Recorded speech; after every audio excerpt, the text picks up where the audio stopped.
प्यारे विद्यार्थियों, केंद्रीय विद्यालय नलगोंडा डिजिटल कक्षा में आपका स्वागत है। आज हम लोग कक्षा 4 में विषय हिंदी के पाठ 2 जैसा सवाल वैसा जवाब कहानी को देखेंगे। इस कहानी में बादशाह अकबर और उनके 2 मंत्रियों के बारे में बताया गया है। अब हम कहानी को देखेंगे।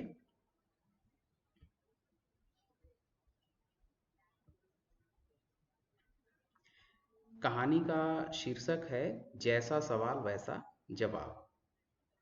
इस कहानी में बादशाह अकबर और उनके 2 राज दरबारी 2 मंत्री बीरबल और ख्वाजा सरा के बीच होने वाली बातचीत को दिखाया गया है। बादशाह अकबर के दरबार में बीरबल और ख्वाजा सरा 2 मंत्री थे। बीरबल बहुत ही बुद्धिमान व्यक्ति थे। इसकी वजह से ख्वाजा सरा हमेशा उनसे जलते थे, उनको दरबार में नीचा दिखाने की कोशिश करते रहते थे। लेकिन राज दरबार में बीरबल अपनी बुद्धिमत्ता अपनी बुद्धिमानी के लिए प्रसिद्ध थे और राज दरबार में उनकी बात सुनी जाती थी। और जब ख्वाजा सरा कोई बात बोलते थे तो उनकी बात ऐसे लगती थी मानो नकार खाने में तूती की आवाज़। नकार खाने में तूती की आवाज़ मतलब पहले जब राजा लोग राज दरबार में आते थे तो उनके आने से पहले घोषणा की जाती थी, ड्रम ढोल बजा करके घोषणा करते थे कि राज दरबार में जहाँ पनाह राजा पधारने वाले हैं। तो सब लोग सतर्क हो जाते थे, तैयार हो जाते थे और बहुत ज़्यादा आवाज़ होती थी। और उस आवाज़ के बीच में अगर कोई छोटा सा कोई वाद्य यंत्र बजाए, तूती मतलब एक मुंह से बजाने वाला बाजा होता है, तो उसकी आवाज़ नहीं सुनाई देगी। उसी तरह से राज दरबार में बीरबल की बात सब लोग सुनते थे, राजा भी बीरबल की बात सुनते थे। लेकिन ख्वाजा सरा जब बोलते थे, अपनी कोई बात रखते थे, तो उनकी बात लगती थी जैसे नकार खाने में तूती की आवाज़ है, कोई ध्यान नहीं देता था। अब आगे देखेंगे। एक दिन ख्वाजा सरा सोच रहे थे कि बादशाह अकबर से कुछ कहा जाए और उन्होंने बादशाह अकबर के पास जा करके बोला कि बादशाह अकबर, आप बीरबल से मेरे 3 सवालों के जवाब पूछकर उसके दिमाग की गहराई नाप लें।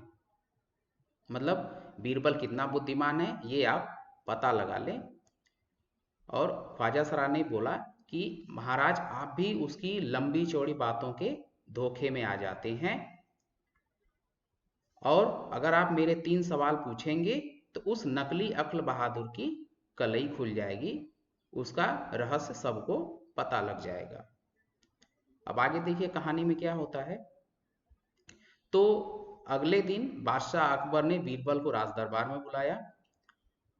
बीरबल के आने के बाद बादशाह अकबर ने बीरबल से कहा, बीरबल, परम ज्ञानी ख्वाजा साहब तुमसे 3 प्रश्न पूछना चाहते हैं। तब बीरबल ने उत्तर दिया, जहां पनाह जरूर दूंगा, खुशी से पूछें। तब बादशाह अकबर ने ख्वाजा साहब के पहले प्रश्न को पूछा।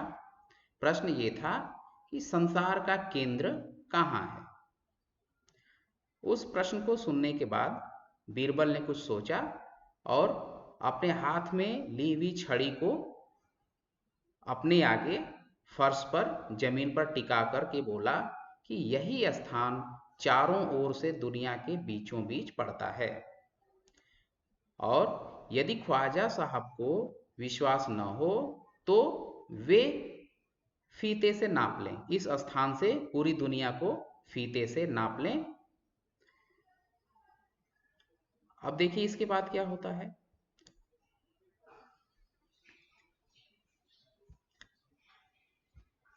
फिर इसके बाद दूसरा प्रश्न पूछा बादशाह अकबर ने ख्वाजा साहब के दूसरे प्रश्न को पूछा कि बीरबल ये बताइए आकाश में कितने तारे हैं, आकाश में कितने तारे हैं। बीरबल सोचने लगे और कुछ सोचकर फिर जवाब दिया। उन्होंने एक भेड़ मंगवाई और उस भेड़ को दिखा करके बादशाह अकबर से बोला कि जहांपना इस भेड़ के शरीर में जितने बाल हैं उतने ही तारे आसमान में हैं। ख्वाजा साहब को इसमें अगर संदेह है तो वे भेड़ के बालों को गिनकर तारों की संख्या से तुलना कर लें। अब आगे देखिए क्या होता है। तीसरा प्रश्न क्या है। फिर बादशाह अकबर ने बीरबल से तीसरा प्रश्न पूछा, अच्छा बीरबल अब ये बताओ संसार की आबादी कितनी है। बीरबल ने कुछ देर सोचा और फिर जवाब दिया, जहांपना संसार की आबादी पल पल पर घटती बढ़ती रहती है, इसलिए यदि इस समय सभी लोगों को इस राज दरबार में इकट्ठा किया जाए तब सब लोगों को गिनकर ठीक ठीक संख्या बताई जा सकती है। और यह भी संभव नहीं था कि सब लोगों को एक साथ एक जगह इकट्ठा किया जाए। अब आगे देखिए क्या होता है। बीरबल के पीछे राज दरबार में ख्वाजा सरा बैठे थे और उन्होंने बीरबल से कहा कि बीरबल ऐसे गोल मोल जवाबों से काम नहीं चलेगा जनाब। जनाब आपने जो गोल मोल जवाब दिए हैं, तीनों प्रश्नों के जो जवाब दिए हैं, उन जवाबों से काम नहीं चलेगा, आप सही जवाब दीजिए। तब बीरबल ने कहा कि ख्वाजा सरा ऐसे सवालों के ऐसे ही जवाब होते हैं, यानी आपने जिस तरह का सवाल पूछा है उसके ऐसे ही जवाब होते हैं।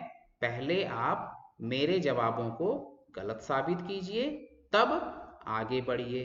अब चूंकि जो बीरबल ने जवाब दिए थे उन जवाबों को गलत साबित करने का कोई तरीका नहीं था। ख्वाजा साहब न तो भेड़ के बाल गिन सकते हैं, न तो मीटर फीते से पूरी दुनिया को माप सकते हैं, नहीं राज दरबार में एक साथ सभी लोगों को इकट्ठा कर सकते हैं। तो इसके बाद ख्वाजा साहब चुप हो गए और उनको कोई जवाब देते नहीं बना। तो इस कहानी में